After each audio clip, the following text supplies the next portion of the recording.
उच्च पर्वतीय इलाकों में बारिश और बर्फबारी के आसार, 2 दिन कोहरे का अलर्ट। राज्य के उच्च पर्वतीय इलाकों में सोमवार को हल्की बारिश और बर्फबारी की संभावना जताई गई है। मौसम विज्ञान केंद्र शिमला के अनुसार उच्च पर्वतीय क्षेत्रों और चंबा, कांगड़ा, कुल्लू जिलों के ऊपरी इलाकों में कहीं कहीं हल्की बारिश और बर्फबारी की संभावनाएं हैं। जबकि सोमवार और मंगलवार को 2 दिनों के भीतर बिलासपुर के भाखड़ा बांध जलाशय क्षेत्र और मंडी जिला के बल घाटी के कुछ हिस्सों में सुबह के समय घना कोहरा छाए रहने का येलो अलर्ट जारी किया गया है। जबकि 10 से 13 दिसंबर तक मौसम पूरी तरह से साफ व शुष्क बना रहेगा। दिन में धूप खिलने के बावजूद भी कई इलाकों में ठंड का प्रकोप बढ़ता जा रहा है। खासतौर पर जनजातीय इलाकों में न्यूनतम तापमान 0 से नीचे माइनस में चला हुआ है। पश्चिमी विक्षोभ के सक्रिय होने से पहाड़ी क्षेत्रों में बारिश और बर्फबारी की संभावना ने लोगों में उम्मीद जगा दी है। प्रदेश में बीते 1 महीने से सूखा पड़ा है और मौसम में किसी बड़े बदलाव का इंतजार हो रहा है। बारिश बर्फबारी के इंतजार में बैठे किसानों और बागवानों के लिए बारिश और बर्फबारी होने का संकेत अहम माना जा रहा है, क्योंकि लंबे सूखे से फसलों पर बुरा असर पड़ने लगा है। लापता जवान के घर पहुंचने पर ढोल नगाड़ों से हुआ स्वागत। 15 वर्ष बाद सोशल मीडिया ने परिवार से मिलाया। हमीरपुर की ग्राम पंचायत बनाल में 15 वर्ष पहले लापता हुए जवान बलदेव के घर पहुंचने पर ढोल नगाड़ों से स्वागत किया गया। बलदेव को सोशल मीडिया ने अपने परिवार से मिलाया। बलदेव के भाई और 2 जीजा राजस्थान के बीकानेर जिला पहुंचे। बलदेव को सही सलामत पाकर खुश हुए। जिस राजस्थानी परिवार ने बलदेव को अपने घर पर रखा, उन्होंने उसके परिजनों का धन्यवाद किया। रविवार सुबह जैसे ही बलदेव परिवार के सदस्यों के साथ घर पहुंचा तो परिवार के लोगों सहित अन्य ने ढोल नगाड़े बजाकर उसका स्वागत किया। उसकी आरती उतारी और पूजा इत्यादि करके गृह प्रवेश करवाया। रविवार को पूरा दिन बलदेव से मिलने के लिए उसके रिश्तेदार, बहन, जीजा, मित्र, संबंधी, गांव के लोग पहुंचे और बलदेव को सकुशल पाकर खुश हुए। बलदेव वर्ष 2010 में अपने भाई की शादी में शामिल होने के बाद घर से दिल्ली और फिर वहां से गुवाहाटी, अगरतला में अपनी ड्यूटी पर जाने के लिए रवाना हुए थे, लेकिन वे ड्यूटी पर नहीं पहुंच पाए थे।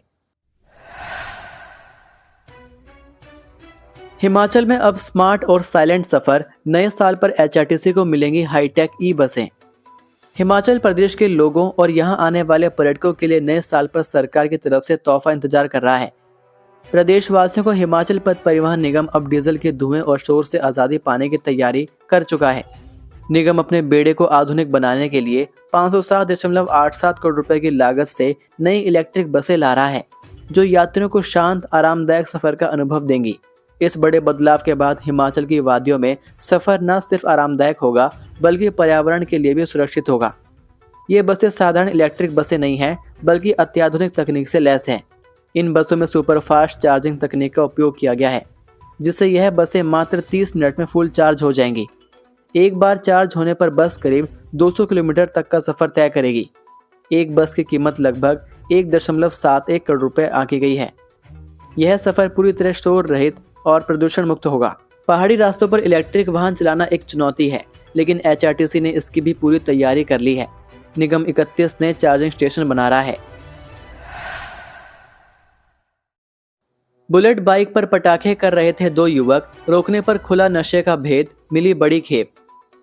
हिमाचल प्रदेश की सड़कों पर बुलेट बाइक से पटाखे मारकर ध्वनि प्रदूषण फैलाने वाले युवकों पर पुलिस सख्त कार्रवाई करती है। पुलिस ऐसे युवाओं पर सख्त कार्रवाई करती है। ऐसी ही एक कार्रवाई के दौरान ऊना पुलिस को एक बड़ी सफलता हाथ लगी। आमतौर पर ऐसे मामलों में सिर्फ चालान होता था, लेकिन शनिवार देर शाम महतपुर थाना पुलिस की कार्रवाई ने सबको चौंका दिया। बुलेट की आवाज़ों के पीछे छिपा नशे का खेल बेनकाब हो गया।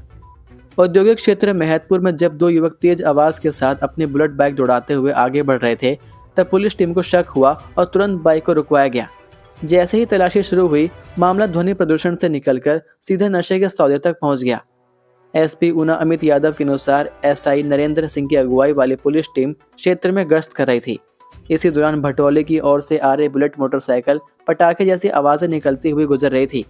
बाइक को रोका गया और पूछताछ में चालक की पहचान अंश द्विवेदी, निवासी बास, जिला रूपनगर, पंजाब, तथा पीछे बैठे युवक की पहचान मोहित कुमार, निवासी झखेड़ा, जिला ऊना के रूप में हुई। तलाशी के दौरान बाइक से करीब 10.5 ग्राम चिट्टा बरामद हुआ। पुलिस ने तुरंत दोनों युवकों को हिरासत में लेकर एनडीपीएस एक्ट के तहत मामला दर्ज कर लिया। पटाखे से नहीं कटी थी युवक की उंगलियां, देसी बम और अवैध शिकार का खुलासा। हिमाचल प्रदेश के हमीरपुर जिला से बीते रोज एक सनसनी खबर सामने आई थी, जिसमें पटाखे चलाते समय हुए धमाके में एक युवक की 4 उंगलियां कट गई थी। युवक गंभीर घायल हो गया, जिसका उपचार पीजीआई में चल रहा है। वहीं मामले की जांच कर रही पुलिस ने अब इस मामले में बड़ा खुलासा किया है। यह मामला देसी बम और अवैध शिकार से जुड़ा हुआ पाया गया। दरअसल शनिवार को हमीरपुर जिला के बड़सर चौक में एक जोरदार धमाका हुआ था, जिसमें एक युवक घायल हो गया था। धमाके की आवाज सुनकर जब लोग मौके पर पहुंचे तो युवक ने बताया कि वह पटाखे चला रहा था और उसी से यह धमाका हो गया। लेकिन अब यह धमाका एक बड़े अपराध नेटवर्क की ओर इशारा कर रहा है। पुलिस जांच और फोरेंसिक टीम की कार्रवाई ने सनसनीखेज खुलासा किया कि यह मामला देसी बम और अवैध शिकार से जुड़ा हुआ हो सकता है। घायल युवक अतुल ने पुलिस को बताया था कि वह दिवाली के बच्चे पटाखे फोड़ रहा था और उनमें से एक हाथ में फट गया। इसी धमाके में उसकी उंगलियां कट गई, लेकिन घटनास्थल की स्थिति और आसपास के माहौल ने पुलिस को उसकी कहानी पर शक पैदा कर दिया। फिर शर्मसार हुए देवभूमि, माजरा में कुत्तों को खाने के लिए जिंदा मवेशी परोसा। देवभूमि हिमाचल को शर्मसार करने वाली एक हृदय विदारक घटना सामने आई। यह मामला कांगड़ा जिला के गांव माजरा का है, जहां एक महिला जो पठानकोट की रहने वाली है और उसने एक निजी तौर पर एक संस्था बनाई है। इस संस्था ने कांगड़ा जिले के माजरा गांव में लगभग 300 कुत्तों के लिए एक शेड बना रखा है, जिसमें वे आवारा कुत्तों का संरक्षण करती हैं। प्रत्यक्षदर्शियों के अनुसार करीब 200 से 300 कुत्ते इकट्ठे कर रखे हैं। महिला इन कुत्तों को खाने के लिए जिंदा मवेशी को उनका भोजन बनाकर परोस देती है। गाँव वासियों ने इसकी शिकायत स्थानीय प्रशासन से भी कई बार की, परंतु महिला के आगे गाँव वासियों की एक न चली। कई बार गाँव वाले पंचायत प्रधान से उसे समझाने भी गए, मगर वह उनसे झगड़ा करने को उतारू हो जाती है। स्थानीय लोग अपनी अपनी छतों पर इकट्ठे हुए और वीडियो बनाकर वायरल कर दी, जिससे क्षेत्र के स्थानीय धार्मिक व राष्ट्रवादी लोग इकट्ठा हुए और उन्होंने इसकी शिकायत स्थानीय पुलिस को दी। पुलिस ने मौके पर जाकर उस मवेशी को कुत्तों से छुड़ाया और उपचार हेतु गौशाला में भेजा।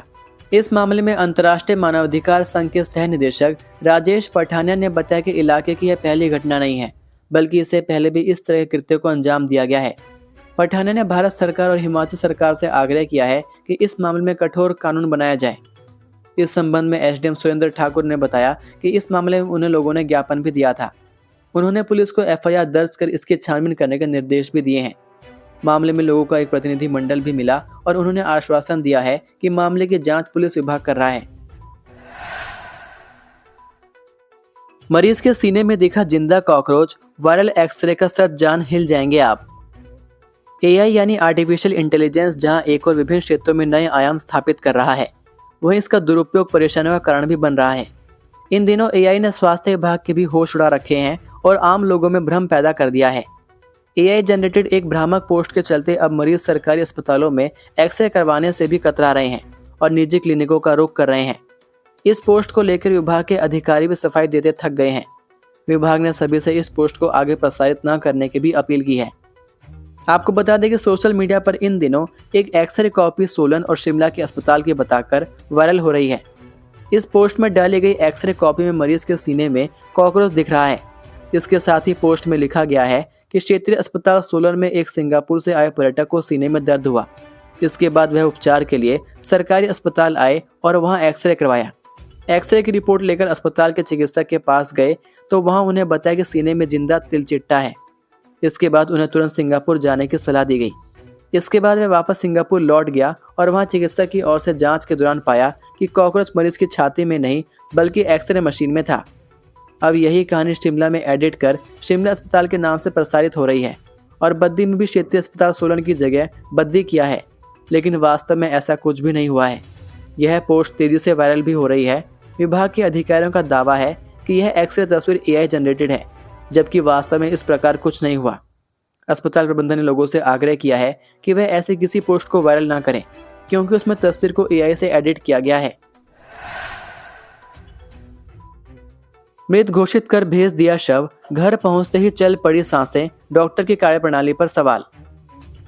पालमपुर में शनिवार को एक ऐसा मामला सामने आया जिसने सभी को स्तब्ध कर दिया। टांडा मेडिकल कॉलेज में एक व्यक्ति को मृत घोषित करने के बाद शव परिजनों को सौंप दिया गया, लेकिन घर पहुंचते ही मृत घोषित व्यक्ति पलकें झपकाने लगा। उसकी सांसें भी चल पड़ी। परिजनों के बात करने पर व्यक्ति इशारे में जवाब देने लगा। हालांकि इसके करीब 5 घंटे बाद उसकी मौत हो गई। घटना ने टांडा मेडिकल कॉलेज की कार्यप्रणाली पर गंभीर सवाल खड़े कर दिए हैं। नगर निगम पालमपुर के बिंद्रावन वार्ड के लोहरल निवासी 52 वर्षीय मिलाप चंद को शुक्रवार को तबीयत बिगड़ने पर टांडा ले जाया गया।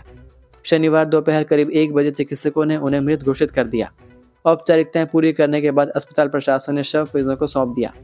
उनकी मौत से परिवार में मातम पसर गया। रिश्तेदारों को सूचना दे दी गई।